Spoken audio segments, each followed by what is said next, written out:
សួស្តីប្រិយមិត្តអ្នកតាមដានរឿងនិទានព្រឹកព្រួយទាំងអស់គ្នាថ្ងៃនេះនឹងខ្ញុំមានរឿងរ៉ាវមួយដែលមិនមែនជារឿងព្រឹកព្រួយបែបមានខ្មោចមានអីទេគឺជារឿងដែលព្រឹកព្រួយដែរប៉ុន្តែវារៀងរន្ធត់បែបបែបរឿងឃាតកម្មណាទាំងអស់គ្នាចាអញ្ចឹងរឿងរ៉ាវដែលខ្ញុំនឹងយកមកនិយាយឲ្យមិត្តទាំងអស់គ្នាបានដឹងក្នុងថ្ងៃនេះគឺជារឿងរ៉ាវរបស់គ្រួសារមួយដែលគ្រួសារមួយនេះមានឈ្មោះថា Gonzalez ក្រុមគ្រួសារមួយនេះមានដើមកំណើតជាជនជាតិហ្វីលីពីនហើយបានធ្វើការផ្លាស់ប្ដូរមករស់នៅទីក្រុង New South Wales នៃប្រទេសអូស្ត្រាលីដែលក្រុមគ្រួសារ Gonzalez រួមមានសមាជិក4នាក់ក្នុងនោះមានដូចជាឪពុកម្ដាយកូនប្រុសនិងកូនស្រីម្នាក់ហើយរឿងរ៉ាវមួយនេះវាតកតងទៅនឹងសោកនាដកម្មដែលកើតឡើងជាមួយនឹងក្រុមគ្រួសារនេះព្រោះថានៅក្នុងខែកក្កដាឆ្នាំ2001គ្រួសារមួយនេះត្រូវបានគេធ្វើឃាតកម្មហើយក្នុងនោះមានតែសមាជិកម្នាក់ប៉ុណ្ណោះដែលបានរួចផុតពីការធ្វើឃាតទាំងគ្រួសារនេះសមាជិកដែលរួចខ្លួនពីការធ្វើឃាតលើកនោះគឺកូនប្រុសច្បងរបស់គ្រួសារនេះដែលមានឈ្មោះថា Seth Gonzalez រឿងរ៉ាវឃាតកម្មរបស់គ្រួសារ Gonzalez វាពិតជាល្បីខ្លាំងមែនទែននៅក្នុងទីក្រុង New South Wales នៃប្រទេសអូស្ត្រាលីកាលពីពេលនោះដែលធ្វើឲ្យមនុស្សគ្រប់ស្ថាប័នមិនថាស្ថាប័នព័ត៌មាននិងគ្រប់ផ្នែកពាក់ព័ន្ធមានការចាប់អារម្មណ៍លើចំណុចនេះខ្លាំងហើយវាបានធ្វើឲ្យគេស្វាស្វែងតាមចាប់ឃាតករអ្នកណាជាអ្នកធ្វើឃាតកម្មហើយធ្វើអ្វីជាតើអ្វីហ្នឹងជាកត្តាដែលធ្វើឲ្យឃាតករហ្នឹងហ៊ានធ្វើដល់ថ្នាក់ហ្នឹងរឿងរ៉ាវពិតប្រាកដនឹងទៅជាបែបណាដូច្នេះហើយខ្ញុំនឹងធ្វើការបកស្រាយលម្អិតរឿងក្តីមួយនេះឲ្យមិត្តទាំងអស់គ្នាបានដឹងជាចុងក្រោយនៃសាច់រឿងថាវាបែបណានៅក្នុង Channel រឿងរ៉ាវទាំងអស់នាងខ្ញុំសូមចាប់ផ្ដើមពីគ្រួសារ Gonzalez ជាមុនខ្ញុំនឹងមកនិយាយអំពី background ឬក៏ប្រវត្តិត្រួសរបស់គ្រួសារមួយនេះជាមុនសិនក្រុមគ្រួសារ Gonzalez មានឪពុកឈ្មោះថា Teddy Gonzalez ដែលគាត់ប្រកបមុខរបរជាមេធាវីតាំងពីវ័យកំឡោះនៅក្នុងឆ្នាំ1977គាត់បានជួបជាមួយនឹងនារីម្នាក់ឈ្មោះ Lavia ហើយបន្ទាប់ពីស្គាល់គ្នាមួយរយៈពួកគេក៏បានសម្រេចចិត្តរៀបការជាមួយគ្នាបន្ទាប់មកនៅថ្ងៃទី16ខែកញ្ញាឆ្នាំ1990គាត់ក៏បានផ្ដល់កំណើតដល់កូនប្រុសដំបូងរបស់គ្រួសារ Gonzalez ហើយពួកគេបានដាក់ឈ្មោះកូនប្រុសថា Seth Gonzalez 2ឆ្នាំក្រោយមកពួកគេក៏ទទួលបានដំណឹងល្អមួយទៀតគឺមានកូនស្រីម្នាក់ហើយបានដាក់ឈ្មោះឲ្យនាងថា Claudine Gonzalez គ្រួសារ Gonzalez បានស្នាក់នៅទីក្រុង Baguio ប្រទេសហ្វីលីពីនដោយតែបាននិយាយពីដើមអញ្ចឹងគឺ Teddy ជាមេគ្រួសារមានដើមកំណើតមកពីប្រទេសហ្វីលីពីនហើយអាជីពដែលគាត់ធ្វើគាត់ជាមេធាវីតែក្រោយមកទៀតដោយសារតែ Teddy គាត់ជាមនុស្សមានការអង់អាចព្យាយាមក្នុងការធ្វើធុរកិច្ចដែលពិតជាបានសាងសណ្ឋាគារមួយហើយធុរកិច្ចហ្នឹងគឺគាត់ធ្វើសម្រាប់គ្រួសារគាត់នឹងឯងក្រោយពីប្រកបអាជីវកម្មសណ្ឋាគារក្រុមគ្រួសាររបស់គាត់មានស្ថានភាពល្អប្រសើរខ្លាំងមែនទែនគាត់ក្លាយជាអ្នកមានផុតលេខនៅតំបន់នោះតែសំណាងមិនល្អក៏កើតឡើងពីព្រោះថាក្នុងឆ្នាំ1990នៅក្នុងទីក្រុងដែលពួកគេអាស្រ័យនៅនឹងជួបគ្រោះធម្មជាតិរញ្ជួយដីយ៉ាងធ្ងន់ធ្ងរដែលរញ្ជួយដីពេលនោះមានឈ្មោះថា Luzon Earthquake ដែលរងការគ្រប់គ្រងគ្រោះពីការរញ្ជួយដីលើកហ្នឹងគឺបានធ្វើឲ្យប៉ះពាល់ដល់សណ្ឋាគាររបស់ពួកគាត់បាក់ចុះមកហើយក្នុងហេតុការណ៍នោះគ្រួសារ Gonzalez បានរួចផុតជីវិតទាំងអស់គ្នាតែលើកលែងតែម្នាក់នៅជាប់ក្នុងអាគារដែលបាក់នោះគឺ Seth បានជាប់នៅក្នុងបន្ទប់មួយនៃផ្នែកអាគារដែលដួលហ្នឹងតែដោយក្តីស្រឡាញ់ដ៏ធំធេងរបស់ឪពុក Teddy បានសម្រេចចិត្តទៅរកម្ដងទៀតដើម្បីជួយ Seth ចេញមកហើយវាពិតជាអាចជួយគេបានចេញមកវិញយ៉ាងអភិនិហាហេតុនេះហើយទៅ មានការមិនមានការបាត់បង់សមាជិកណាមួយរបស់គ្រួសារកុនសាឡេះឡើយក្រោយពីនោះមកនៅក្នុងឆ្នាំ1990ក្រោយពីសន្តាគាររបស់ពួកគេបានដួលលំបាក់ស្រុតហ្នឹងខូចខាតអស់ហ្នឹងពួកគាត់ក៏បានសម្រេចចិត្តទៅចាប់ផ្ដើមជីវិតថ្មីនៅប្រទេសអូស្ត្រាលីក្នុងទីក្រុង New South Wales ពីព្រោះមុនការរៀបការគ្រួសាររបស់ Terry ឡូវីហ្នឹងគឺមានបងប្អូននិងក្រុមគ្រួសារគាត់ធ្លាប់នៅទីក្រុង New South Wales ពីមុនដែរ TV បាននាំគ្រប់គ្នាផ្លាស់មកនៅអូស្ត្រាលីកាលនោះកូនប្រុសរបស់គាត់ Safe មានអាយុប្រមាណជា10ឆ្នាំចំណែកឯ Claudine មានអាយុប្រហែលជា8ឆ្នាំកាលគ្រាដំបូងគ្រួសារមួយនេះបានផ្លាស់មកនៅ Sydney ទីនេះដូចដែលខ្ញុំប្រាប់អ្នកទាំងអស់គ្នាពីដើមរឿងមកអញ្ចឹងថាគាត់ជាមេធាវីពីមុនមកអញ្ចឹងអ្នកទាំងអស់គ្នាដូច្នេះពេលគាត់មករស់នៅអូស្ត្រាលីគាត់ក៏នៅតែចង់ធ្វើអាជីពនឹងដដែលជាអ្នកច្បាប់ជាអ្នកមេធាវីនឹងឯងគាត់បានសិក្សាពីច្បាប់ផ្សេងៗនៅក្នុងប្រទេសអូស្ត្រាលីរហូតគាត់ទទួលបានអាជ្ញាប័ណ្ណក្នុងការប្រកបអាជីពជាមេធាវីនៅទីនោះផងដែរបន្ទាប់ពីនោះនៅឆ្នាំ1996គាត់បានសម្រេចបើកក្រុមហ៊ុនច្បាប់មួយ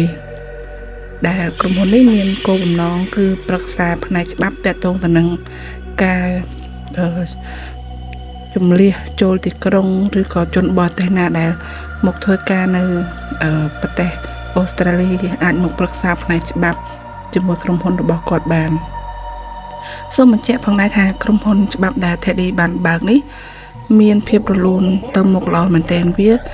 អាចកកើតជាកម្រៃទៅកាន់ Teddy បានតែម្ដងដែលនៅក្នុងក្រុមហ៊ុននេះ Teddy ជាប្រធានក្រុមហ៊ុន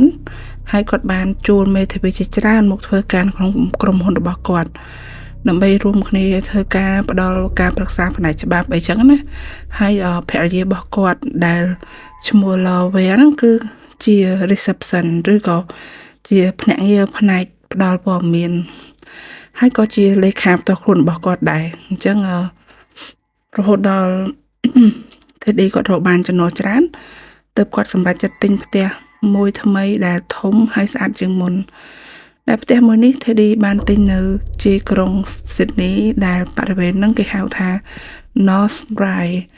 ហើយផ្ទះហ្នឹងគឺនៅផ្លូវ Six Calling មើលទៅឃើញថាគ្រួសារមួយនេះមានភាពល្អរលូនទៅដោយភាពស្រស់ស្អាតមែនទែនមានន័យថាធុរកិច្ចផ្ទះថ្មីគ្រួសារប្រកបដោយភាពកក់ក្ដៅអីចឹងណាអ្នកនរគ្នាហើយដូច្នេះ Teddy គាត់មានក្តីសង្ឃឹមយ៉ាងមុតមាំកូនប្រុសស្រីរបស់គាត់ដែលធំឡើងមកហ្នឹងគឺធំឡើងដោយមានគុណភាពយ៉ាងពិតប្រាកដតែម្ដងហើយគាត់មានប្រាក់កាសក្នុងការភ្ជង់ផ្ដើមកូនប្រុសស្រីគាត់ហ្នឹងឲ្យរៀនបានខ្ពង់ខ្ពស់ហើយរស់នៅក្នុងសង្គមមួយដ៏ល្អផងដែរខ្ញុំចង់ប្រាប់មិត្តអ្នកទាំងអស់គ្នាពីចរិតនិស្ស័យរបស់ Teddy និង Lawyer បន្តិចហ្នឹងអ្នកទាំងអស់គ្នាពួកគេបានដាក់ក្តីរំពឹងលើកូនប្រុសស្រីហ្នឹង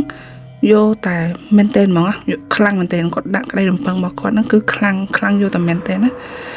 ហើយមានភាពតឹងរឹងលើជីវិតកូនទៀតផង Teddy គាត់បានរំពឹងថាកូនប្រុសរបស់គាត់ Safe ធំឡើងធ្វើជាពេទ្យឬក៏បើមិនជាពេទ្យទេក៏ជាអ្នកច្បាប់ដូចគាត់អីចឹងណាតែទោះជាតឹងរឹងយ៉ាងណាក៏ Teddy និង Lawyer នៅតែតាមចិត្តកូនរបស់គាត់ស្ទើរគ្រប់យ៉ាងមិនថាកូនគាត់ចង់បានរបស់អ្វីទិញឲ្យដូចជាទូរស័ព្ទដៃឡានអីគឺគាត់មានទិញឲ្យចឹងហ្មងតែត្រូវមានអីមកកំណត់វាស់ថាបើពួកគេធ្វើឲ្យអស់សង្ឃឹមគឺដូចជាពេលប្រឡងបានបន្ទុកមិនល្អឬមានអាកប្បកិរិយាណាមួយអត់ល្អពួកគាត់ជាឪពុកម្ដាយហ្នឹងគឺរឹបអូសប្រមូលយករបស់ទាំងនោះមកវិញ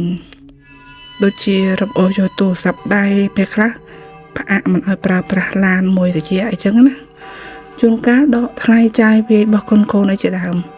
ហេតុនេះហើយការចិញ្ចឹមកូនដែលដាច់អហង្ការពេកហ្នឹងគឺថែមទាំងដាច់អហង្ការផងតឹងរឹងផងហើយរំពឹងខ្ពស់លើកូនពេកទើបធ្វើឲ្យកូនរបស់ពួកគាត់ហ្នឹងនៅក្រោមសម្ពាធយ៉ាងខ្លាំងរស់នៅបែបមានសម្ពាធការដែល Safe បានផ្លាស់មករស់នៅអូស្ត្រាលីនេះបានរៀននៅសាលាដែលមានឈ្មោះថា Parramatta Marist High School នៅឆ្នាំចុងក្រោយនៃការចប់ High School សេបទទួលបានបន្ទុកមិនសូវល្អប្រហែលទេហើយថែមទាំងប្រឡង SSC បានបន្ទុកក្រមមាត្រដ្ឋានថែមទៀតផងបើអ្នកធ្វើតេស្តបន្ទុកបានល្អខ្ពស់ការប្រឡង SSC ហ្នឹងគឺអាចយកបន្ទុកហ្នឹងទៅដាក់ប្រឡងចូលសាលាពេទ្យបានឬសាលាច្បាប់អីហ្នឹងបានដោយងាយដែលធ្វើឲ្យឪពុកម្ដាយរបស់គេដែលរំពឹងខ្ពស់លើគេឲ្យរៀនពេទ្យហ្នឹងគឺជាអ្នកច្បាប់អ្នកអីហ្នឹងគាត់គិតថាបើបានខ្ពស់គឺគាត់តទៅពេលអត់បានខ្ពស់អញ្ចឹងគាត់សប្បាយចិត្តទៅអ្នកទាំងអស់គ្នាអញ្ចឹងសេបគាត់បានបន្ទុកក្រោមវាស្តង់មិនបន្ទុកធម្មតាវាក្រោមស្តង់ដារទៅទៀតណាដូច្នេះហើយគ្រួសារកូនសាឡេសបានរៀបចំផែនការថ្មីឲ្យកូនប្រុសរបស់គាត់ហ្នឹងដែលត្រៀមឲ្យទៅរៀននៅសាលាមួយទៀតគឺផ្នែកវិទ្យាសាស្ត្រនៅមហាវិទ្យាល័យUniversity of New South Wales ដែលយើងហៅកាត់ថា UNSW ហើយដែលនឹងទទួលបានសញ្ញាបត្របញ្ញាបត្រជាន់ខ្ពស់ផ្នែកវិទ្យាសាស្ត្រហើយចាំឈោងទៅចាប់យកពេទ្យយកអីចឹងណាងាកមកមើល Safe វិញគេជាមនុស្សបែបណាអញ្ចឹងSafe ជាសិស្សដែលរៀនជាប់កម្រិតមធ្យមរហូតមកតែគេក៏មានការព្យាយាមនិងពូកែដែរប៉ុន្តែតាមពិតទៅSafeមិនបានចង់ធ្វើពេទ្យឬអ្នកច្បាប់អីទេក្តីសម័យរបស់Safeគឺចង់ធ្វើជាអ្នកចម្រៀងនិងជាតារាសម្ដែងអីចឹងណា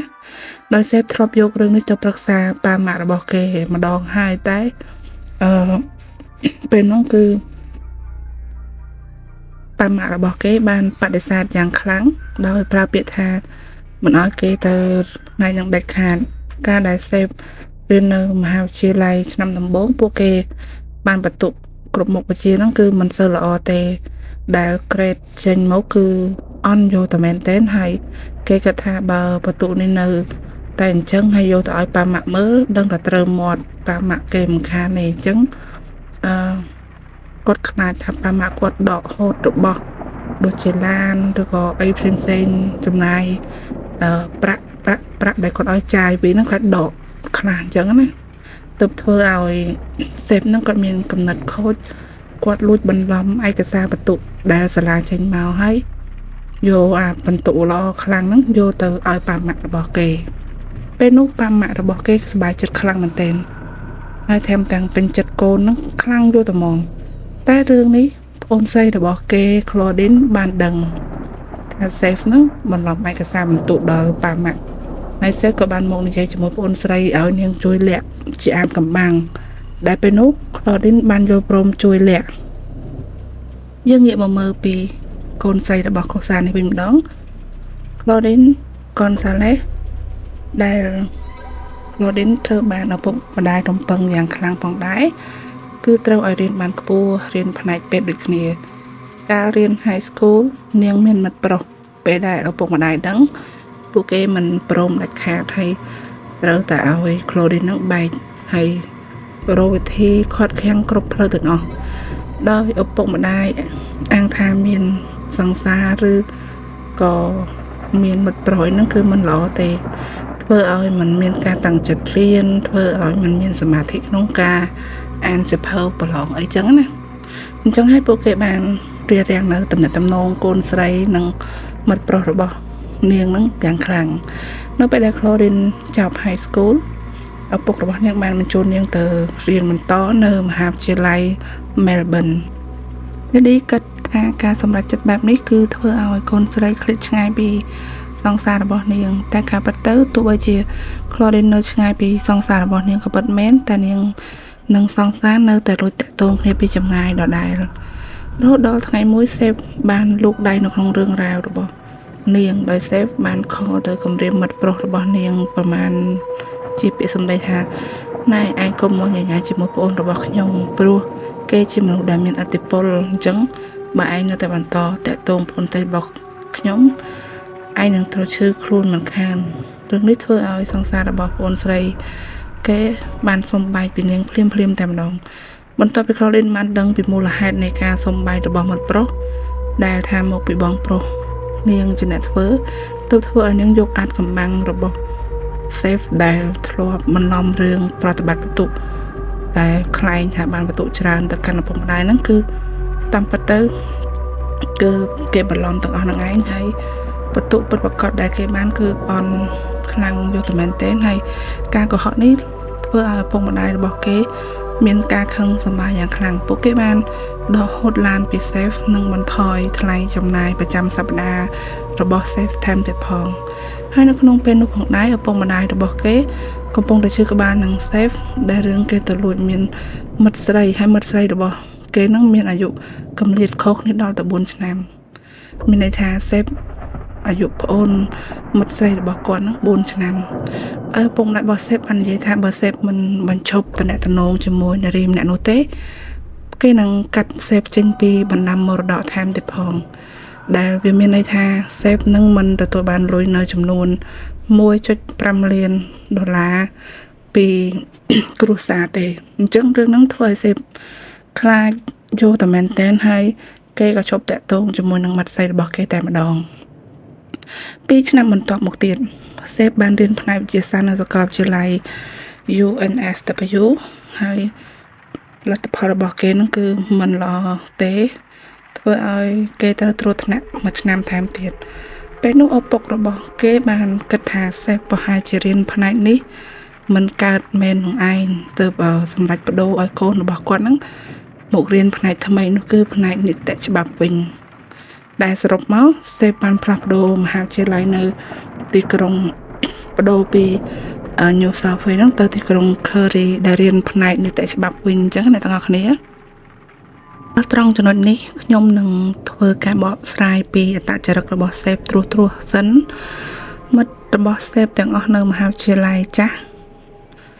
និងនៅមហាវិទ្យាល័យថ្មីគឺគេតែងតែនិយាយដូចគ្នាថា Safe ជាមនុស្សពូកែប្រឌិតរឿង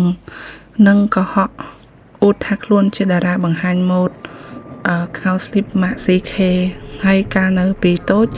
គេប៊ីសខ្លាយជាតារាតាំងពីក្មេងកាលនោះកាលគេនៅហ្វីលីពីនហើយថែមទាំងក៏ថាគេប៊ីសនឹងបានចេញអាល់ប៊ុមចម្រៀងថែមទៀតផងក្រៅពីនោះគេចូលចិត្តធ្វើឲ្យមានការតាក់ទាញចំណាប់អារម្មណ៍ពីមិត្តភ័ក្តិដោយប្រឌិតរឿងថាពួកឯងមានដឹងអត់ខ្ញុំកើតជំងឺ cervical cancer ឬក៏បកប្រែមកគឺជំងឺមហារីកមាត់ស្បូនណាដែលជំងឺមហារីកមាត់ស្បូនជាជំងឺដែលមានភាគរយកើតទៅលើតែមនុស្សស្រីតែប៉ុណ្ណោះ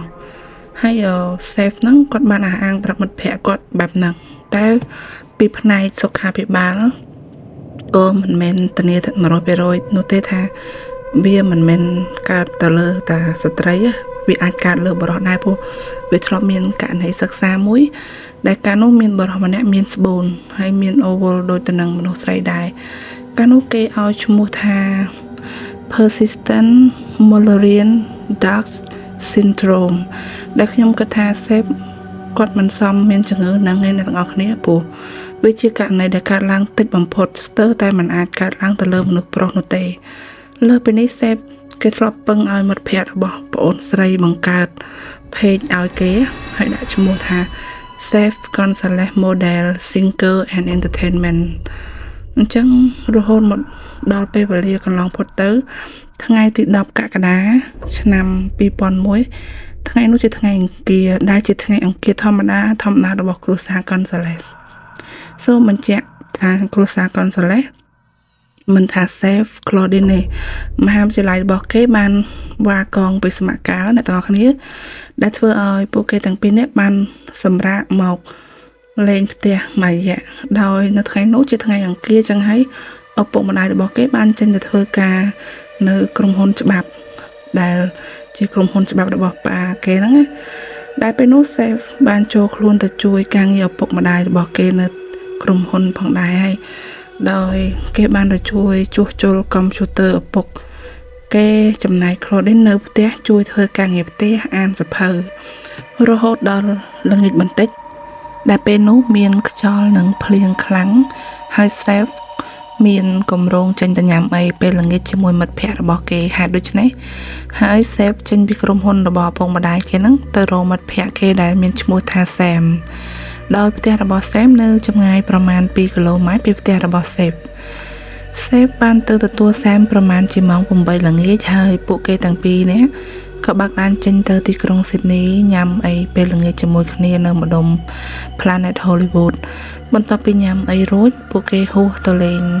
ហ្គេមទូជាបន្តហើយចុងក្រោយក៏ចាប់ផ្ដើមយប់មែនទែនដែរហើយពួកគេទាំងពីរនាក់ក៏បានសម្រេចចិត្តត្រឡប់មកផ្ទះវិញសេបប្រាប់ថាគេត្រឡប់មកផ្ទះវិញម៉ោងប្រហែលជា 11:45 នាទីរំលងអត្រាគេបានបើកឡានចូលផ្ទះហើយគេក៏បានជួបរឿងដែលជាសុបិនអាក្រក់បំផុតនៅក្នុងជីវិតរបស់គេដោយ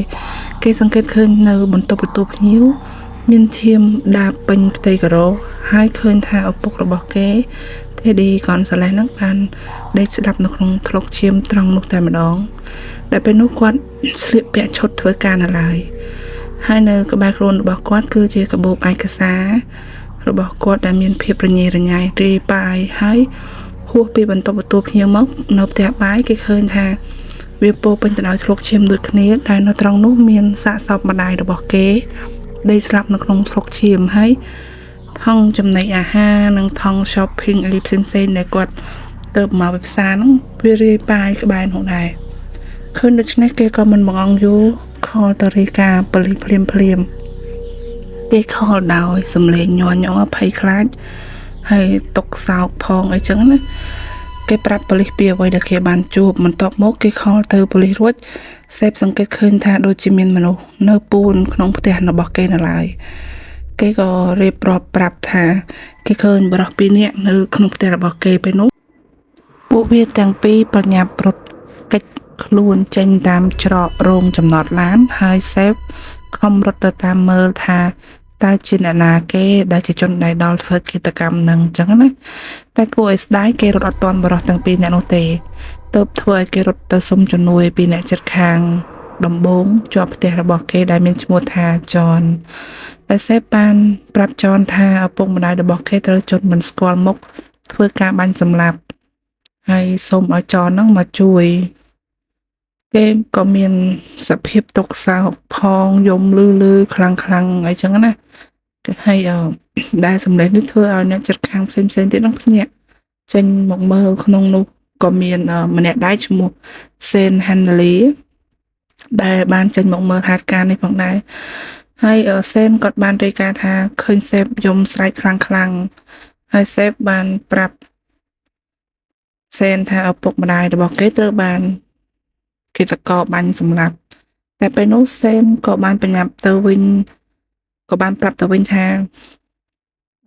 គេដូចអត់មានឮសំឡេងគ្រាប់កំភ្លើងអីទេអញ្ចឹងណាព្រោះផ្ទះនៅជិតគ្នាបើមានការបាញ់សម្លាប់វាគួរតែឮសំឡេងអញ្ចឹងណាបន្ទាប់ពីនោះសេពក៏អង្គុយចុះដោយសភាពញ័រខ្លួនទៅត្រើតនៅក្នុងរោងចតឡានរបស់ផ្ទះគេនឹងឯងមិនយូរប៉ុន្មានសេនប្រាប់ថាសុកសេពក៏និយាយថាខ្ញុំចេះធ្វើ CPR ហើយគេក៏បញ្ញាប់រត់ទៅក្នុងផ្ទះដើម្បីជួយឪពុកម្ដាយរបស់គេដោយចាប់ផ្ដើម CPR ឪពុករបស់គេមុនសិនគេធ្វើ CPR បដាគេហៅប៉ាគេបដាថា Daddy Papa អញ្ចឹងណាហើយចននិងសេនហ្នឹងក៏បានទៅចាប់ខ្លួនគេចេញមកព្រោះគេគិតថាវាហួសពេលនឹងធ្វើ CPR ហើយព្រោះ Teddy និង Lawyer គាត់បានលាចាកលោកនឹងទៅហើយបន្ទាប់ពីពួកគេចាប់សេពចេញពីឪពុករបស់គេរួចមកសេពក៏រត់ទៅធ្វើ CPR ម្ដាយរបស់គេវិញម្ដងដោយស្រែកហៅម៉ាម៉ាអញ្ចឹងណាហើយសេនក៏ចាប់គេចេញពីម្ដាយគេម្ដងទៀតដោយសេពមិនឈប់ទេគឺគេរត់ទៅរកសាកសពឪពុកគេម្ដងជួនកាលក៏រត់ទៅរកសាកសពម្ដាយគេវិញម្ដងតម្រាំឡានពេទ្យនិងឡានប៉ូលីសមកដល់ប៉ូលីសប្រដាប់អាវុធបានចូលធ្វើការត្រួតពិនិត្យឆែកឆេរផ្ទះរបស់សេពព្រោះពួកគេគិតថាប្រហែលជានៅសេសសល់ជនបង្កពួននៅចំណុចណាមួយនៃផ្ទះនៅឡើយអញ្ចឹងណាបន្ទាប់ពីត្រួតពិនិត្យដល់ជាន់ទី2ធ្វើឲ្យប៉ូលីសជួបរឿងដែលនឹកស្មានមិនដល់មួយទៀតគឺនៅក្នុងបន្ទប់គេងរបស់កូនស្រីរបស់គ្រួសារនេះគឺបានប្រទះឃើញClaudine ស្លាប់នៅក្នុងថ្លុកឈាមលើគ្រែគេងរបស់នាងហើយសាកសពរបស់នាងស្ថិតក្នុងទម្រង់ fetal position ដែលមកទាំងអស់គ្នាសាកសម័យមើលពីទារកនៅក្នុងផ្ទៃម្ដាយវាមានលក្ខណៈដេកអោបជង្គង់ក្នុងថ្លុកឈាមនឹងឯងបន្ទាប់ពីប៉ូលីសគាត់បានត្រួតពិនិត្យឆែកឆេរផ្ទះសពគ្រប់រួចហើយធ្វើឲ្យ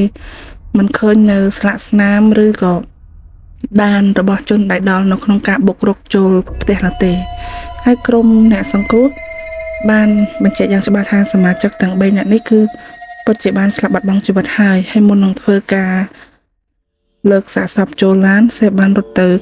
និយាយជាមួយភ្នាក់ងារសង្គ្រោះដើម្បីសូមយករូបព្រះធ្វើពិធីសាសនាម្យ៉ាងលើសាកសពឪពុកម្ដាយរួមទាំងប្អូនរបស់គេផងដែរបន្ទាប់ពីបានធ្វើ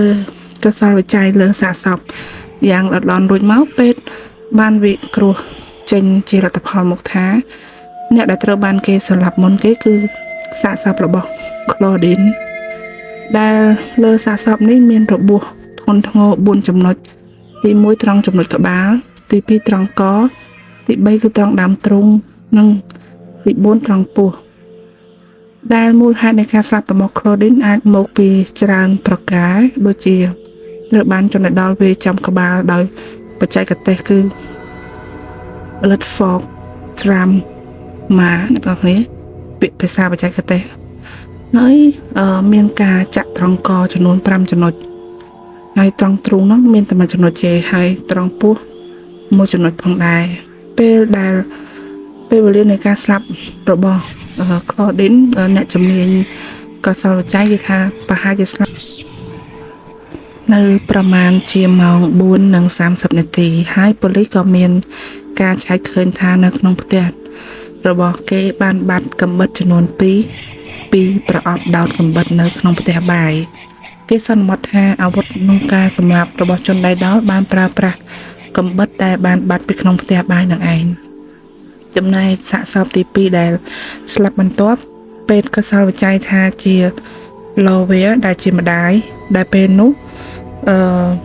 គេថាពេលវេលានៃការស្លាប់របស់ Lovia គឺស្ថិតនៅចន្លោះម៉ោងប្រមាណ 5:30 នាទីដោយគេសន្មតថាវាជាពេលដែលនាងត្រឡប់មកពីធ្វើការជាមួយនឹងការទិញចំណីអាហារត្រៀមសម្រាប់គ្រួសារនឹងឯងហើយមកដល់ផ្ទះក៏ត្រូវបានជនដៃដល់ដែលសង្ងំចាំលួចធ្វើឃាតហ្នឹងធ្វើឲ្យសាកសពត្រូវបានចាក់ចានកាំបិតត្រង់ពោះហើយឈុតមុខឡើងច្រើនកាំបិតចំណែកត្រង់កក៏បានចាក់ជាច្រើនផងដែរហើយបំពង់ខ្យល់ស្ទើរដាច់ចេញថែមទៀតផងចំណែកសាកសពទី3ដែលស្លាប់ក្រោយគេគឺ Teddy ដែលជាឪពុកកសលវិច័យចេញមកថា Teddy បានស្លាប់នៅម៉ោងប្រមាណជា 6:50 នាទីដោយប៉ូលីសសន្មតថា Teddy ប្រហែលជាត្រឡប់មកពីផ្ទះមកធ្វើការហ្នឹងមកដល់ផ្ទះក្រោយគេហើយទើបបានជាជនបង្កធ្វើឃាតTeddy ហ្នឹង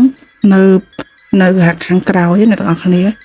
ហើយសាកសពរបស់គេត្រូវបានចាក់ដូចគ្នាតែចាក់ពីក្រោយខ្នងមកវិញហើយក៏មកត្រូវត្រង់ចង្កេះរួចមានចាក់នៅទ្រូងខាងស្ដាំបន្ទាប់ពីទ្រូងមកក៏ចាក់ខាងទ្រូងខាងឆ្វេងចាក់ចំបេះដូងចាក់ចំមាច់តែម្ដងអ្នកទាំងអស់គ្នាតែអ្វីដែលគេឃើញថាវាខុសពីសាកសពរបស់ Claudine និង Lovia គឺមុនស្លាប់ Teddy បានធ្វើការតដៃជាមួយជនល្មើស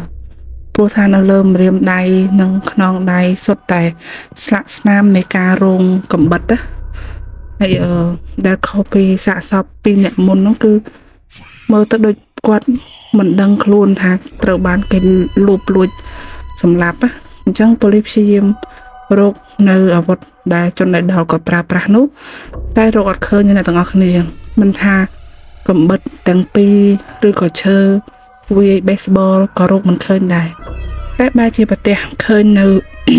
ការបន្សល់ទុកស្លាកស្នាមលើជញ្ជាំងនៅផ្ទះ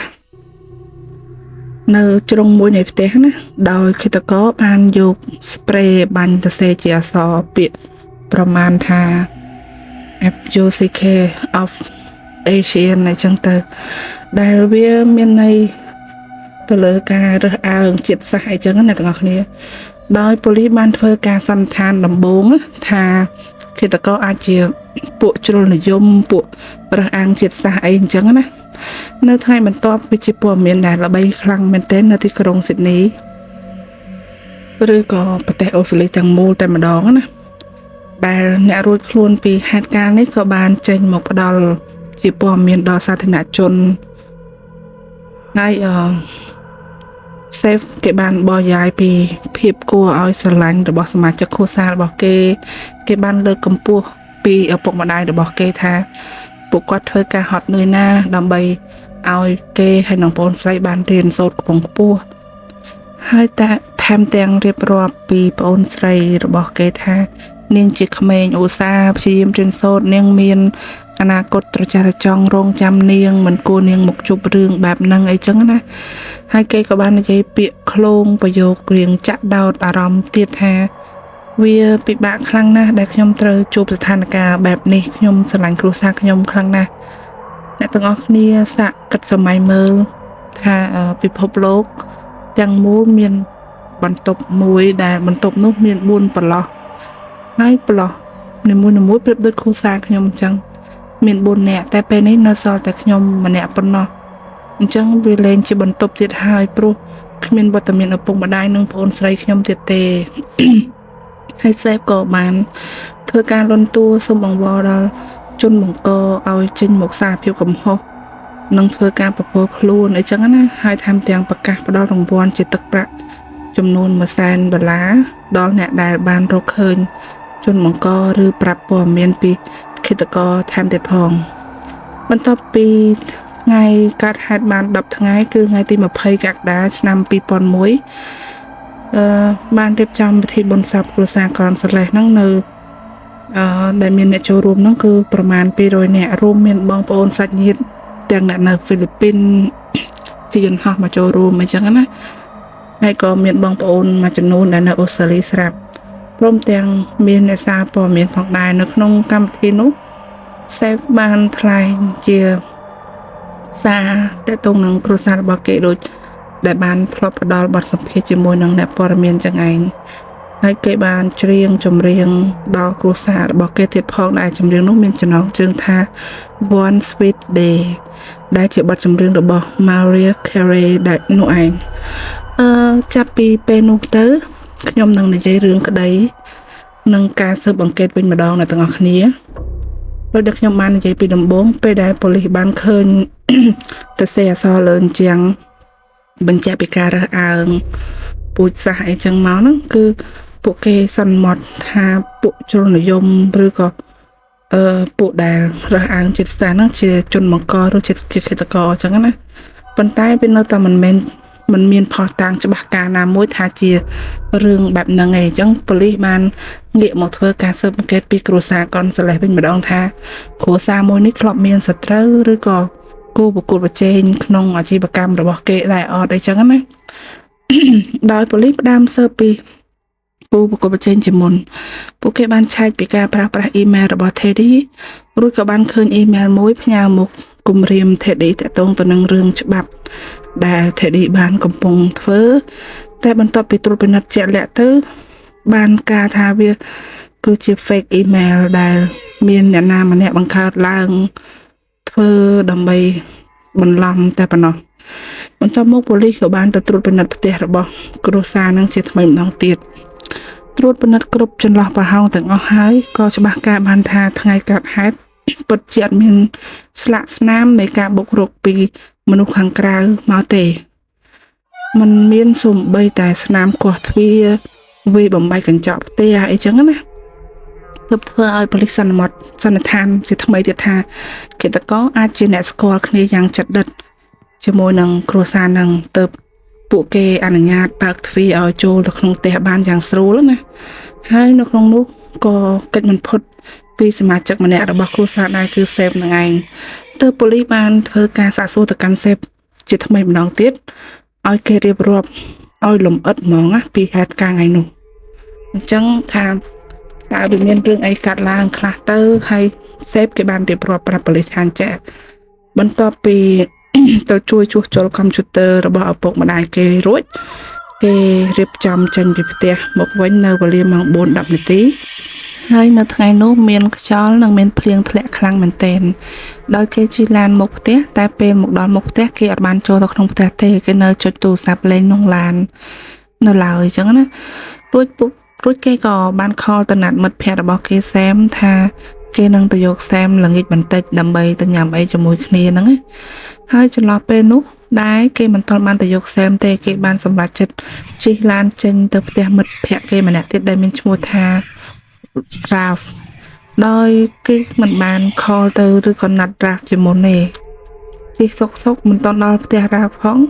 គេសម្រេចចិត្តបកក្រោយត្រឡប់មកយកសែមវិញហើយដែលសម្រាប់សម្រួលទៅម៉ោងប្រហែលជា8បានសេពគាត់ជិះទៅយកសែមហ្នឹងមកទីក្រុងតែម្ដងដោយគេញ៉ាំអីមួយគ្នានៅឧត្តម Planet Hollywood ហើយក៏ហួសទៅលេងហ្គេមជាបន្តហើយក៏ត្រឡប់ជូនសែមទៅផ្ទះវិញហើយក៏គេក៏មកដល់ផ្ទះនៅម៉ោងប្រហែលជា 11:45 នាទីហើយពេលបើកទ្វារចូលផ្ទះក៏បានឃើញហេតុការណ៍ទាំងអស់នោះប៉ូលីសក៏បានទៅធ្វើការសាកសួរទៅកាន់សែមរឿងរ៉ាវទាំងអស់ដែលសែមនិយាយនោះវាពិតអត់ចឹងណាសែមបានឆ្លើយប៉ូលីសថាពិតមែនដែលប៉ូលីសសួរទាំងអស់នោះគឺជារឿងពិតមែនប៉ូលីសក៏បានទៅត្រួតពិនិត្យរាល់កាមេរ៉ាសុវត្ថិភាពនៅជុំវិញនឹងម្ដុំដែលពួកគេទៅកំសាន្តនោះហើយក៏ឃើញថាពួកគេពិតជាទៅទីនោះនៅវេលាម៉ោងនោះពិតប្រាកដមែនតែចំណុចគួរឲ្យកត់សម្គាល់មួយគឺនៅចន្លោះម៉ោង 4:30 នាទីរហូតដល់ម៉ោង 8 ល្ងាចវាមិនមានសាក្សីណាមួយដឹងថាសេពបានទៅណាខ្លះហើយធ្វើអ្វីខ្លះទេទើបប៉ូលីសបានសង្កត់សួរទៅសែមថាតើអ្នកបានសង្កេតឃើញ ភាពខុសប្រក្រតីណាមួយដែលសេពគាត់បង្ហាញដែរទេពេលនៅជាមួយអ្នកនៅក្នុងថ្ងៃនោះណាសែមក៏បានឆ្លើយថាมันមានភាពខុសប្រក្រតីអីទេឃើញសេពមានសភាពសប្បាយរីករាយធម្មតានាំគេនិយាយពីនេះពីនោះនិយាយពីមនុស្សស្រីដែលគេកំពុងមានតំណែងជាមួយនឹងរឿងដែលគេបានជិះទៅផ្ទះ Ralph តែជិះមិនទាន់ទៅដល់ផងក៏ត្រឡប់មកយកខ្លួនគេនឹងវិញដោយសែមឆ្ងល់ដែរថាគេប្រាប់ខ្លួននៅរឿងទាំងនេះធ្វើអីសែមក៏បានប្រាប់ប៉ូលីសពីអាការៈរបស់សេពពេលញ៉ាំបាយដូចជាមិនសូវញ៉ាំនេះញ៉ាំនោះទេពេលដែលគេសួរទៅគេថាហេតុអីឯងមិនញ៉ាំអីសោះអញ្ចឹងញ៉ាំតិចម្លេះអីចឹងណាសេពក៏បានតបវិញថាគេមាន បញ្ហាពោះវៀនមានការរលាកឬពុលចំណីអីមួយយ៉ាងទៅញ៉ាំសើបានអញ្ចឹងណាពួកម៉ាក់របស់គេក៏បានឈឺអញ្ចឹងដែរទៅចេញពីពេទ្យថ្មីនេះឯងដោយរោគ Food gastroenteritis ហើយពេទ្យសន្និដ្ឋានថា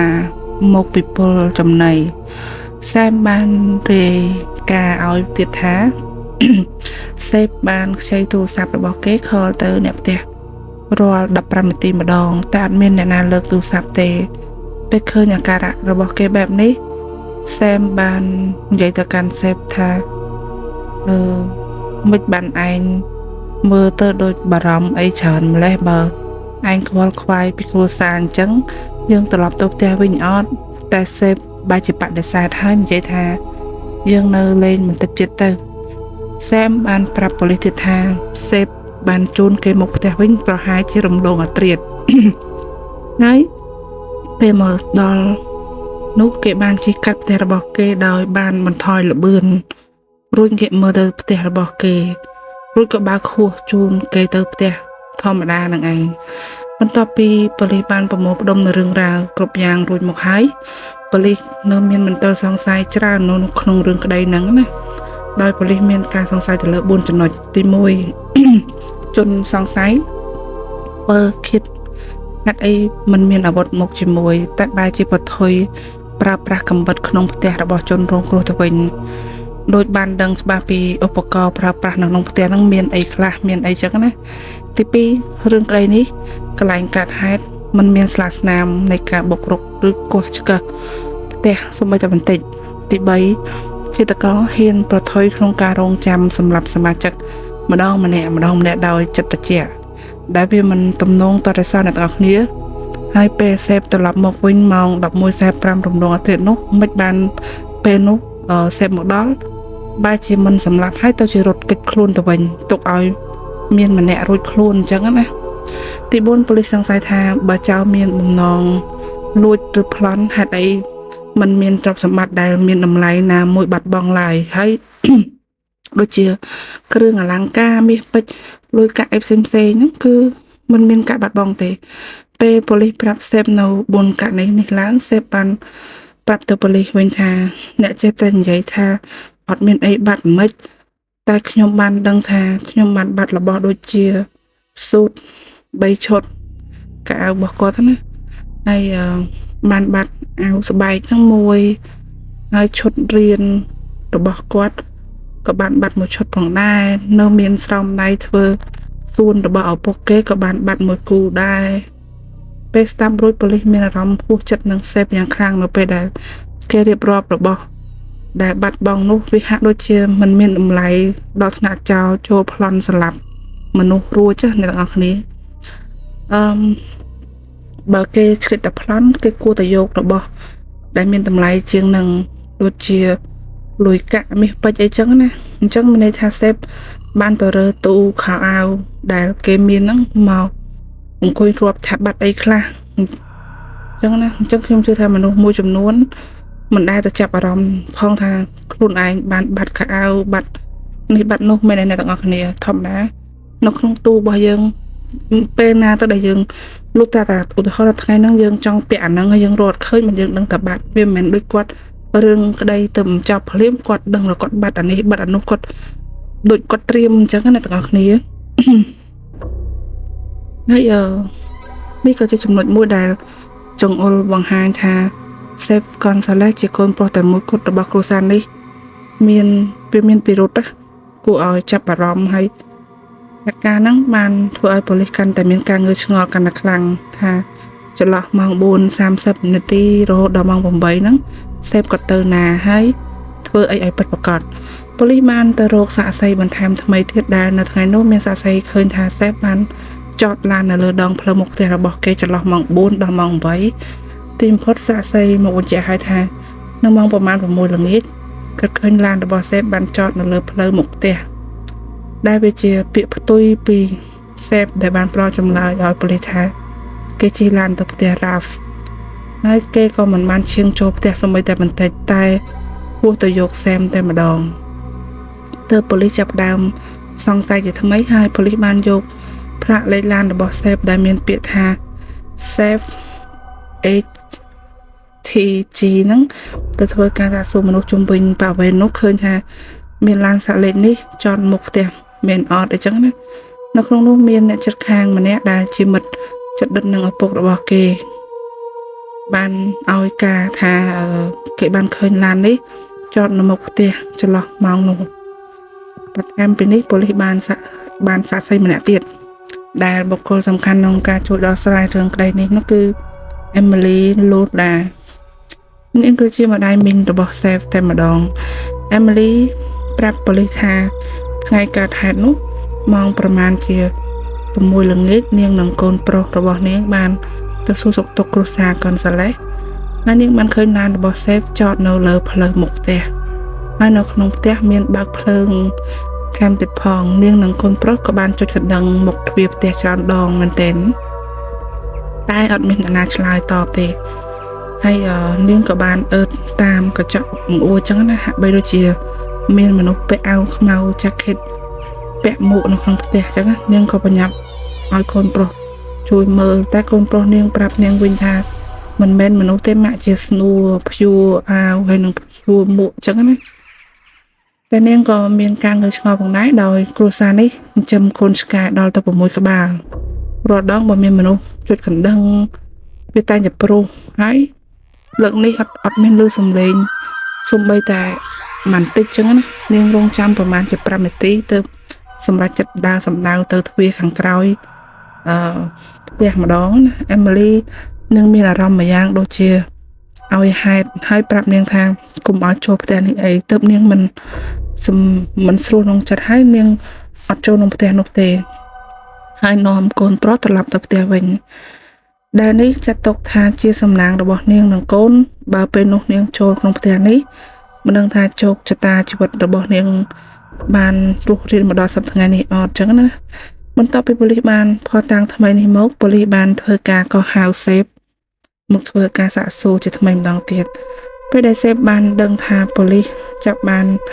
ថាគេកុហកប្រឌិតរឿងឡើងនោះគេក៏បានទទួលស្គាល់ថាគេកុហកព្រោះរឿងពិតនៅក្នុងថ្ងៃនោះគេបានលួចទៅលេងកន្លែងបនស្រីមួយកន្លែងដែលមានឈ្មោះថា La Petite Aroma ហើយគេកុហកព្រោះមិនចង់ឲ្យត្រកូលគ្រួសារគេជួបរឿងអាម៉ាស់ដែលមានកូនជាខ្លួនដែលទៅលេងកន្លែងមិនល្អអញ្ចឹងណាហើយគេថែមទាំងនិយាយប្រាប់ប៉ូលីសថាឪពុកគេចង់ឲ្យគេនៅរក្សាភាពបរិសុទ្ធ Virgin រហូតដល់ពេលគេរៀបការមានគ្រួសារអីចឹងណាប៉ូលីសបានឲ្យការថ្មីរបស់សេបពួកគេមិនបងអង្គយូរហើយក៏បញ្ញាប់ទៅធ្វើការសាកសួរដល់កន្លែងបនដែលមានឈ្មោះថា La Petite Aroma ភ្លាមហើយសួរដល់អ្នកបម្រើការនៅទីនោះទាំងអស់គ្នាថាដែលមានបុគ្គលឈ្មោះសេបមកកំសាន្តនៅទីនេះទេចម្លើយដែលទទួលបានគឺមិនមាននរណាម្នាក់ឆ្លើយថាឃើញសេបឬស្គាល់សេបឡើយប៉ូលីសដឹងខ្លួនហើយថាសេបបានកុហកជាថ្មីទៀតណាខណៈពេលដែលប៉ូលីសត្រៀមនឹងទៅសេបបានជូនដំណឹងដល់គេថាពួកគេបានសេបកុហកនោះសប្តែមានអ្នកបើកបរតាក់ស៊ីម្នាក់ហ្នឹងខលមកក្រុមប៉ូលីសហើយបញ្ជាក់ប្រាប់ប៉ូលីសថាគេជាអ្នកទៅយកសេបថ្ងៃនោះនៅផ្ទះម៉ោងប្រហែល 6 ល្ងាចដោយដឹកគេពីផ្ទះទៅកន្លែងបនស្រីឈ្មោះ La Petite Aroma នោះឯងហើយខ្លួនគេជាអ្នកបើកតាក់ស៊ីហ្នឹងអាចធ្វើជាសាក្សីបានដោយប៉ូលីសមានការមិនទាន់ជឿលើសម្ដីរបស់អ្នកបើកតាក់ស៊ីហ្នឹងទាំងស្រុងទេហើយប៉ូលីសសួរទៅអ្នកបើកតាក់ស៊ីវិញថាអ្នកឯងប្រកាសទេថារឿងដែលអ្នកឯងនិយាយហ្នឹងជារឿងពិតព្រោះបើវារឿងមិនពិតអ្នកអាចជាប់ទោសក្នុងករណីជួយលាក់បាំងនិងផ្ដល់ព័ត៌មានបំភ្លៃអាចមានទោសក្នុងការផ្សំគំនិតជាមួយជនសង្ស័យអីចឹងណាដោយមានការភ័យខ្លាចទើបអ្នកបើកបរតាក់ស៊ីបានសារភាពថាសេបបានជួលឲ្យគេមកនិយាយអញ្ចឹងគេឲ្យប្រាក់ចំនួន$50ដែលនេះធ្វើឲ្យប៉ូលីសមានការសង្ស័យទៅលើសេបហ្នឹងកាន់តែខ្លាំងឡើងបន្ទាប់ពីប៉ូលីសបានចាត់ទុកថាសេបជាជនសង្ស័យលើរឿងក្តីឃាតកម្មនេះទើបប៉ូលីសបានធ្វើការសិក្សាស្រាវជ្រាវពីប្រវត្តិរបស់សេបឡើងវិញហើយក៏ប្រទះឃើញនៅរឿងរ៉ាវចម្លែករបស់សេបជាច្រើនរឿងចម្លែកទាំងនោះរួមមានទី1បន្ទាប់ពីគ្រួសារគេបានស្លាប់ចំនួន3ថ្ងៃសេបបានធ្វើដំណើរទៅជួបភ្នាក់ងារដែលមើលថែរក្សារឿងមរតក$1.5 លានដោយសួរគេថាកាលណាបានលុយនោះធ្លាក់មកដល់គេទី2សេបបានទិញឡានថ្មីម៉ាក Lexus ក្នុងតម្លៃ$17,300ដោយកក់ប្រាក់ចំនួន$5,000រួចហើយប្រាប់គេថាពេលដែលគេបានទទួលមរតកគេនឹងបង់ផ្ដាច់ប្រគ្រប់តែម្ដងទី3ប៉ូលីសយល់ថាវាចម្លែកមែនទែនដែលសេបយកឡានរបស់ឪពុកគេទៅលក់ទាំងពីសរុបចលុយរួមដែលបានពីការលក់ឡានហ្នឹងបាន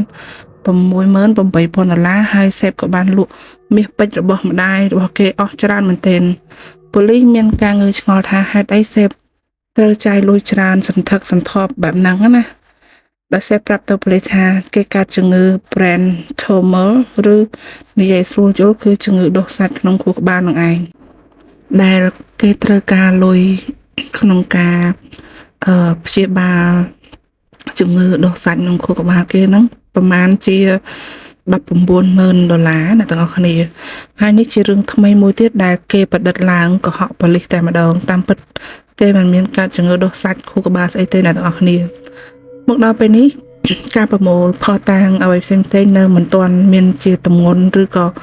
ប្រកាសថាសេបជាឃាតករនោះទេវេលាកន្លងទៅរហូតដល់ថ្ងៃទី1 មេសាឆ្នាំ2002ជិត1ឆ្នាំដែលរឿងក្តីនឹងបិទមិនទាន់ចប់ណាបិទមិនទាន់បានណា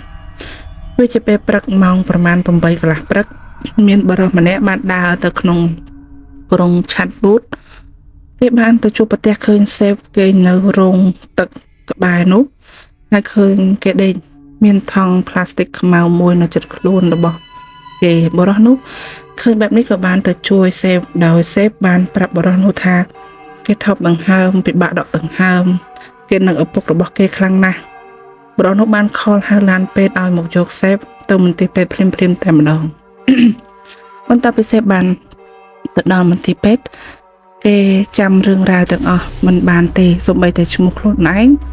ក៏គេចាំមិនបានដែរទើបពេទ្យប្រមាលមកថាគេកើតសភាវៈdisorientation ណាបងប្អូនឬក៏យើងបកប្រែជាខ្មែរមកថាសភាវៈច្របូកច្របល់សូមប្រាប់សិនថា disorientation គឺជាជំងឺមួយយ៉ាងដែលតែងតែកើតឡើងទៅលើករណីអ្នកជំងឺផ្នែកប្រព័ន្ធប្រសាទដាច់សរសៃឈាមខួរក្បាលឬជួបគ្រោះថ្នាក់ប៉ះពាល់ក្បាលអីចឹងណាដូចជាការរាលដាលឆ្លងមេរោគចូលប្រព័ន្ធប្រសាទបានអាចធ្វើឲ្យអ្នកជំងឺនោះគាត់មានហេតុការណ៍ចាំរឿងរ៉ាវផ្សេងៗនោះអត់បាន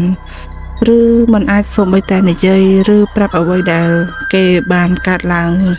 មានរឿងអីកើតឡើងជាមួយគេនឹងបានអញ្ចឹងណាពីធម្មតាពេលជួបករណីបែបនេះពេលតែងតែសួរសំណួរ3ទៅកាន់អ្នកជំងឺទី1គេសួរថាតើអ្នកដឹងទេពេលនេះថ្ងៃឬយប់អីចឹងណាសំណួរទី2តើអ្នកដឹងទេអ្នកកំពុងនៅទីណាពេលនេះនៅនឹងសំណួរទី3តើអ្នកដឹងអត់ថាអ្នកមកជាមួយអ្នកណាឬសួរថាអ្នកដឹងទេខ្ញុំជាអ្វីអីចឹងណាបើសិនបើអ្នកជំងឺមិនប៉ះពាល់ទាំងកិច្ចក្បាលធ្ងន់ធ្ងរទេគេប្រកាសជាឆ្លើយនៅសំណួរទាំងអស់នេះបានតែងាកមកសេពវិញគេឆ្លើយពេទ្យអត់បានទាំងអស់ទើបធ្វើឲ្យមានការសន្មតថាប្រហែលជាគេរងរបួសក្បាលធ្ងន់ធ្ងរអីចឹងណាដែលមិនមកអង្គយូរក្រុមគ្រូពេទ្យបានធ្វើការពិនិត្យដោយដាក់សេពចូលឧបករណ៍ត្រួតពិនិត្យ scan មើលតែពេល scan បែរជាអត់ឃើញមានប៉ះពាល់អីទេដោយអស់ជំរឹះពេទ្យក៏រក្សាទុកឲ្យគេគេនៅពេទ្យបន្តទៀតរងចាំឲ្យមានភាពប្រសើរឡើងចាំសួរនាំអញ្ចឹងណានឹងអាចឲ្យគេត្រឡប់ប្រទេសវិញអីចឹងទៅបានរយៈពេល 2-3 ថ្ងៃក្រោយមកសេពក៏មានភាពធម្មតាវិញហើយគេបានប្រាប់ប៉ូលីសថាគេត្រូវបានមនុស្សតាមគេហើយចាប់ខ្លួនគេចូលឡានហើយវាដំយ៉ាងដំណំដោយជនបង្កនោះបានគម្រាមថាឲ្យគេនឹងឈប់ប្រកាសផ្ដល់រង្វាន់ឲ្យរោគឃាតករអីទៀតទៅហើយថែមទាំងផ្ដាំមិនឲ្យប្រាប់រឿងរ៉ាវទាំងនេះទៅកាន់សារព័ត៌មានថែមទៀតផងនិយាយមកគេគម្រាមមិនឲ្យនិយាយអីតាក់ទងនឹងរឿងក្តីអីនឹងបន្តទៀតចឹងណាតែដូចដែលខ្ញុំប្រាប់មុននេះចឹងណាអ្នកទាំងអស់គ្នាលើខ្លួនប៉ារបស់សេពនិងផ្នែកក្បាលគឺពេទ្យពិនិត្យមិនឃើញមានស្នាមរបួសអីទេហើយវាជាករណីគួរឲ្យសង្ស័យមួយទៀតថាតើសេពនិយាយរឿងនោះពិតឬក៏ប្រឌិតឡើងបន្ទាប់មកនៅថ្ងៃទី13មិថុនា ឆ្នាំ2002អ្វីដែលប៉ូលីសប្រមូលនិងផតតាមផ្សេងសេពបានប្រឌិតរឿងទាំងអស់នោះទើបប៉ូលីសបានចេញដីកាឃាត់ខ្លួនសេពដោយចោទប្រកាន់នៅក្តី4សំណុំរឿង3គឺឃាតកម្មដោយចេតនាលើមនុស្ស3នាក់ដែលជាគ្រួសាររបស់គេនោះឯងហើយចំនួន3សាកសពគឺ3សំណុំរឿងហ្នឹងចំណែកសំណុំរឿងក្តីមួយទៀតគឺគំរាមកំហែងនិងសាងរឿងប្រឌិតចោទប្រកាន់ទៅលើក្រុមហ៊ុនលក់ផលិតផលមួយត្រង់នេះមិត្តទាំងអស់គ្នាប្រហែលជាឆ្ងល់ថាមិនបានមានសំណុំរឿងទី4នឹងកើតឡើងអញ្ចឹងណាអញ្ចឹងសំណុំរឿងទី4នេះខ្ញុំនឹងបកស្រាយមិត្តទាំងអស់គ្នាបានដឹងបន្តិចទៀតនេះមិត្តទាំងអស់គ្នាសេពគេមិនទទួលយកនៅការចោទប្រកាន់ទាំង4សំណុំរឿងហ្នឹងទេគេថែមទាំងបាននិយាយថាគេទទួលបាននៅភាពអយុត្តិធម៌មានអ្នកចង់ទម្លាក់កំហុសមកលើគេជាមិនខានគេមិនព្រមទេហើយគេទាមទារយកមរតក $1.5 លានរបស់គេហ្នឹងមកតស៊ូរឿងក្តីឲ្យដល់ទីបំផុតហើយតែទោះជាយ៉ាងណាតុលាការមិនអនុញ្ញាតឲ្យគេប្រើប្រាស់លុយទាំងនោះនៅក្នុងការតស៊ូរឿងក្តីនឹងទេបន្ទាប់ពីនោះមកបាន2ឆ្នាំក្នុងខែមេសានិងខែឧសភាឆ្នាំ2002គឺជាពេលដែលត្រូវបានលើកយករឿងក្តីនេះមកធ្វើការពិចារណាសរុបរឿងកិច្ចកម្មគ្រួសារកុនសាលេសជាថ្មីម្ដងទៀតដោយរៀបចំនៅផតាំងផ្សេងដែលចងជាប់ថាសេហ្វគឺជាជនបង្កឬជាកិច្ចករនោះប៉ូលីសបានត្រួតពិនិត្យឃើញថាសេហ្វធ្លាប់បានរៀបចំផែនការសម្រាប់សមាជិកគ្រួសារគេហ្នឹងម្ដងមុនរួចទៅហើយពួកគេបានកំហុសមួយនេះតាមរយៈកុំព្យូទ័ររបស់សេហ្វដែលសេហ្វធ្លាប់បានចុចស្វែងរកនៅក្នុង search ណា គាត់សើចរោគពីរបៀបធ្វើឃាតកម្មនិងសារធាតុបំពុលសមាជិកគ្រួសាររបស់គាត់ហ្នឹងប៉ូលីសស៊ើបឃើញដល់ថាសេពធ្លាប់កំងទិញគ្រាប់ធញ្ញជាតិមួយយ៉ាងដែលអាចសម្លាប់មនុស្សបានបើយកមកញ៉ាំលើសកម្រិតណាឬគ្រឿងទេសអ្វីបែបខុសៗពីធម្មជាតិហ្នឹងគឺដូចជាគ្រាប់លហុងខ្វងអ្នកទាំងអស់គ្នាគ្រាប់លហុងខ្វងហ្នឹងបើអ្នកនៅតាមជនបទគាត់ស្គាល់ហើយចាំតិចខ្ញុំដាក់រូបភាពជូនឲ្យអ្នកទាំងអស់គ្នាមើលអញ្ចឹងណាគ្រាប់លហុងខ្វងហ្នឹងអង់គ្លេសគឺហៅថា castor ឬមួយក៏អ្នកទាំងអស់គ្នាអាចវាយពាក្យ castor នៅក្នុងGoogle ឃើញថារូបភាពលហុងខ្វងហ្នឹងវាមិនអញ្ចឹងណាអ្នកទាំងអស់គ្នាពិតជាឆ្ងល់ហើយមានន័យថាគ្រាប់លហុងខ្វងអាចសម្លាប់មនុស្សបានដែរមែនអញ្ចឹងណាវាពិតជាអាចបើសិនជាអ្នកទាំងអស់គ្នាយកទៅធ្វើអ្វីមួយយ៉ាងដែលត្រង់ចំណុចនេះខ្ញុំសូមអត់និយាយពីវិធីធ្វើទេព្រោះវាអាចបង្កឲ្យគ្រោះថ្នាក់ខ្លាំងដល់អ្នកដែលមានចេតនាយកទៅធ្វើអីមិនល្អអញ្ចឹងណាដោយគ្រាន់តែចង់ប្រាប់ថាបើគេយកគ្រាប់នេះទៅធ្វើពិធីមួយយ៉ាងរួចវាក៏កើតជាប្រូតេអ៊ីនមួយប្រភេទអញ្ចឹងវាប្រូតេអ៊ីនមួយប្រភេទហ្នឹងគឺមានឈ្មោះថា Rixin ដែលប្រូតេអ៊ីនមួយនេះវាបង្កអន្តរាយដល់អាយុជីវិតយោតែមែនទេណាហើយដោយចំនួនតែ 2.2 ក្រាមនៃ Rixin វាអាចសម្រាប់មនុស្សបានទៅហើយបើប្រៀបធៀបជាមួយនឹងពឹសពោះវែកដំបូកវាមានលក្ខណៈខ្លាំងគុណនឹង2អ្នកទាំងអស់គ្នាបើនរណាម្នាក់ទទួលសារធាតុនេះតាមរយៈការហិតការបាញ់ជាស្ប្រេចូលអាហារវានឹងជ្រាបចូលសរសៃឈាមភ្លាមហើយវាមានអាការៈដូចជា severe abdominal pain ជាដើមហើយបន្ទាប់មកវាអាចបង្កឲ្យជាក្អួតចង្អោររាគថែមទៀតផងបើរោគទៅពេទ្យមិនទាន់ទេអាចបណ្ដាលឲ្យបាត់បង់ជីវិតទាំងអស់គ្នាចុះសួរថារឿងនេះវាតកតងអីជាមួយនឹងសេពបានជារៀបរាប់ច្រើនម្លេះចឹងណាប៉ូលីសឃើញថាសេពស្វែងរកទិញគ្រាប់លហុងខ្វងនេះតាមអ៊ីនធឺណិតហើយពេលដែលប៉ូលីសពិនិត្យផ្ទះសេពនោះគឺប្រទះឃើញនៅដបទឹកមួយដែលមានច្រកនៅសារធាតុ Rixin នោះឯងហើយម្ដាយរបស់សេពធ្លាប់មានប្រវត្តិចូលពេទ្យម្ដងរួចមកហើយនៅអាការៈដូចជាពុលចំណីអាហារហើយកាលនោះសេពក៏ធ្លាប់បានប្រាប់មិត្តរបស់គេសែមថាកាលតែញ៉ាំអីមួយគ្នាទៅប៉ូលីសក៏សន្មតថាសេពបានធ្លាប់បំពុលម្ដាយគេម្ដងរួចហើយតែកាលនោះម្ដាយរបស់គេត្រូវបានសង្គ្រោះទាន់ពេលហើយទៅអត់មានបាត់បង់ជីវិតកាលនោះណាហើយមួយវិញទៀត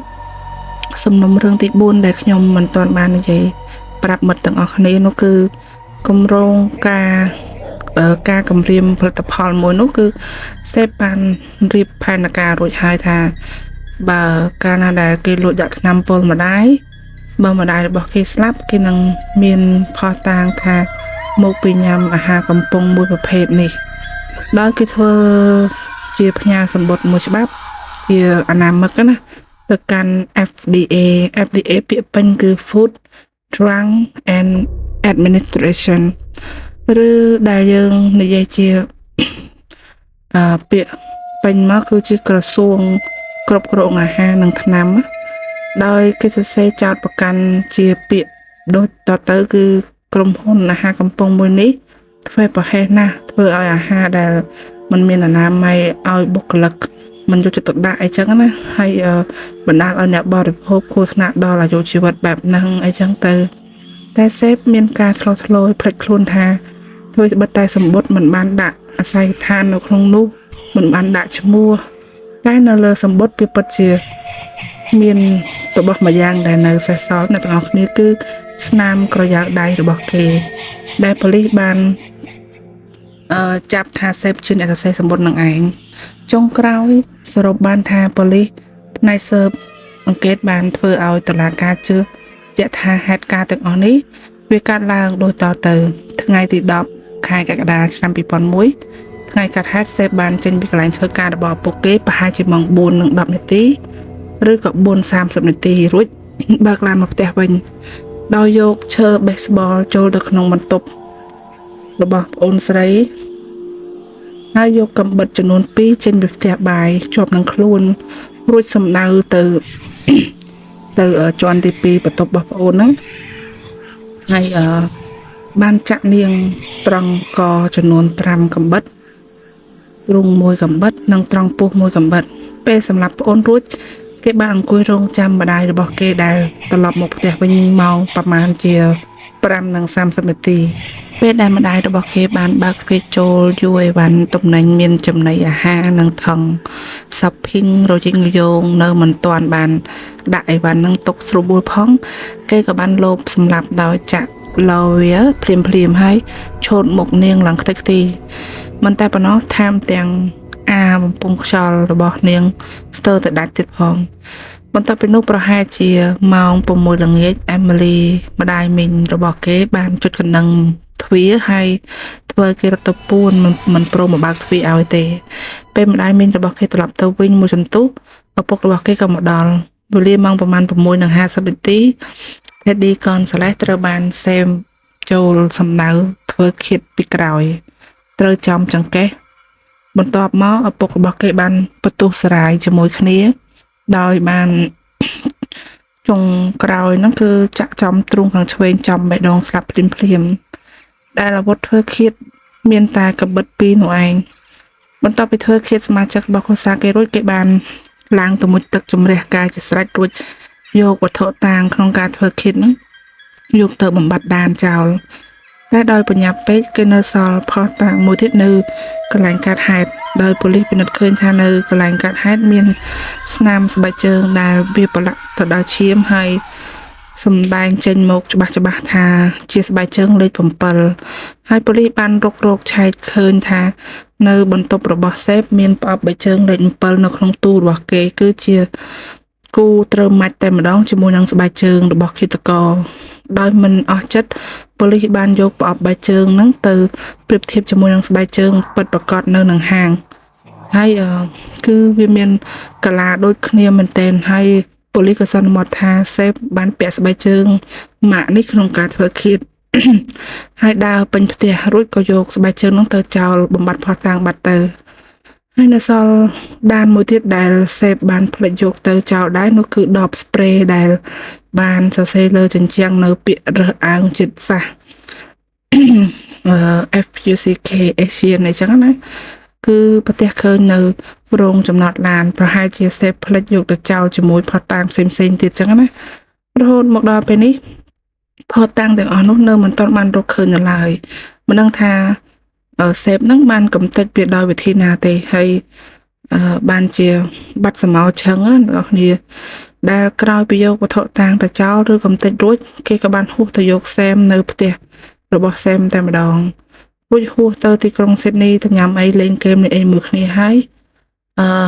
អ្នកទាំងអស់គ្នាចាំមេពេលដែលមិត្តរបស់គេសែមហ្នឹងបានប្រាប់ប៉ូលីសកាលពីដំបូងថាពេលដែលត្រឡប់ពីញ៉ាំអីវិញនោះគេក៏បានជិះជូនសែមត្រឡប់មកផ្ទះវិញដោយជិះកាត់ផ្ទះរបស់គេហើយគេបានបន្ថយល្បឿនឡានរួចងាកទៅផ្ទះរបស់គេដែលប្រហែលជាគេចង់ដឹងថាមានអ្នកមកផ្ទះឃើញសពសមាជិកគ្រួសារគេនៅមានឡានប៉ូលីសឬឡានពេទ្យអត់អីចឹងណាហើយគេក៏ធ្វើជាសួរថាមានរឿងអីកាត់ឡើងហ្នឹងអីចឹងណាគេត្រៀមខ្លួនគេតែมันឃើញមានអ្វីកាត់ឡើងទៅគេបន្ថែមល្បឿនជូនមិត្តរបស់គេទៅដល់ផ្ទះតែម្ដងហើយគេក៏មកដល់ផ្ទះរបស់គេវិញនៅម៉ោងប្រមាណ 11:45 នាទីរំលងអត្រាតធ្វើដូចជាមកដល់ប្រទេសឃើញសាកសពសមាជិកគ្រួសាររួចក៏ខលទៅរាយការណ៍ប៉ូលីសអីចឹងណាអ្នកទាំងអស់គ្នាដោយផុសតាងទាំងអស់នេះនៅថ្ងៃទី30 ឧសភា ឆ្នាំ 2004 តុលាការបានចេញដីកាឃាត់ខ្លួនសេព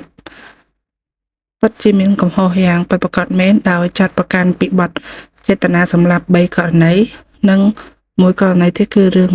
គំរាមក្រុមហ៊ុនផលិតផលនោះឯងដោយទាំង4សំណុំរឿងនេះសេពត្រូវបានតុលាការកាត់ទោសឲ្យជាប់គុកអស់មួយជីវិតដោយមិនមានការពិចារណាលើរឿងក្តីឡើងវិញឡើយរឿងក្តីនេះចាត់ទុកថាសេពជាអ្នកទោសដែលមានវ័យក្មេងជាងគេនៅក្នុងប្រវត្តិសាស្ត្ររបស់ប្រទេសអូស្ត្រាលីកាលពីពេលនោះណាហើយសេពបច្ចុប្បន្ននៅមិនទាន់ទទួលទោសកំហុសរបស់ខ្លួននៅឡើយទេហើយគេ នៅតែអះអាងថាគេជាជនរងគ្រោះដែលប៉ូលីសចាប់ប្រកាន់អីចឹងណាដោយហេតុការណ៍ធ្វើឃាតប៉ូលីសបានសន្មតថាវាផ្ដើមចេញពីលុយចំនួន 1.5 លានដុល្លារដែលជាគេមរតកនឹងឯងហើយបន្ទាប់បន្សំនៃមូលហេតុសម្រាប់អាចមកពីការរងសម្ពាធពីឪពុកម្ដាយការដាក់កំហិតផ្សេងៗលើការរៀនសូត្រការរស់នៅប្រចាំថ្ងៃអីចឹងណាហើយមូលហេតុដែលសេពធ្វើការសម្រាប់ប្អូនរបស់គេដែរគឺគេមិនមានការបែងចែកក្នុងន័យថាបើគេមិនស្លាប់គឺវាត្រូវបែងចែកទ្រព្យសម្បត្តិចឹងណាហើយបើសិនជាប្អូនគេស្លាប់ទៅទ្រព្យសម្បត្តិទាំងអស់ហ្នឹងគឺគេបានតែឯងហ្នឹងឯងហើយអ្វីដែលវាដកជាប់ខ្លាំងក្នុងចិត្តគឺប្អូនរបស់គេបានប្តឹងឪពុកម្ដាយគេដែលបន្លំរឿងប្រតិបត្តិបន្ទុករៀនសូត្រអីចឹងណាដោយហេតុផលទាំងនេះប៉ូលីសជឿថាសេពហ៊ានឈានទៅដល់ការរៀបចំផែនការធ្វើឃាតសមាជិកគ្រួសារខ្លួនឯងរឿងរ៉ាវរបស់គ្រួសារកុនសាឡេសក៏ទទួលបានចុងបញ្ចប់បែបនេះឯងអ្នកទាំងអស់គ្នារឿងនេះវាបានផ្ដល់ជាឧទាហរណ៍យ៉ាងច្រើនដូចជាការចិញ្ចឹមបីបាច់កូនមិនថាគោលការណ៍ឪពុកម្ដាយខ្ញុំក៏ថាចំណុចគួរពិចារណាទាំងអស់នឹងជួយដល់មិត្តយកទៅប្រើប្រាស់ក្នុងសង្គមយុគសម័យយើងនេះបានដែរអញ្ចឹងណាអ្នកទាំងអស់គ្នាដោយសារតារឿងនេះខ្ញុំបានធ្វើការស្រាវជ្រាវលើអ៊ីនធឺណិតទេអញ្ចឹងប្រសិនបើមានចំណុចណាខ្វះខាតអីសូមគុំប្រកែប្រកាន់អីហើយបើមានកន្លែងណាព័ត៌មានណាមួយដែលនៅចន្លោះឬអ្នកទាំងអស់គ្នាដឹងអីចាំជួយចែករំលែកខាងក្រោម comment នឹងផងចាជាចុងក្រោយក៏សូមអរគុណហើយសម្រាប់ការចូលចិត្តវីដេអូកុំភ្លេចជួយចុច like ចុច subscribe ហើយដាក់រូបបណ្ដឹងផងដើម្បីទទួលបានវីដេអូថ្មីៗទៀតអ្នកទាំងអស់គ្នាហើយរឿងរបស់យើងចប់តែប៉ុណ្ណេះក៏សូមអរគុណហើយជូនពរអ្នកទាំងអស់គ្នាសុខសប្បាយទាំងអស់គ្នាបាយបាយ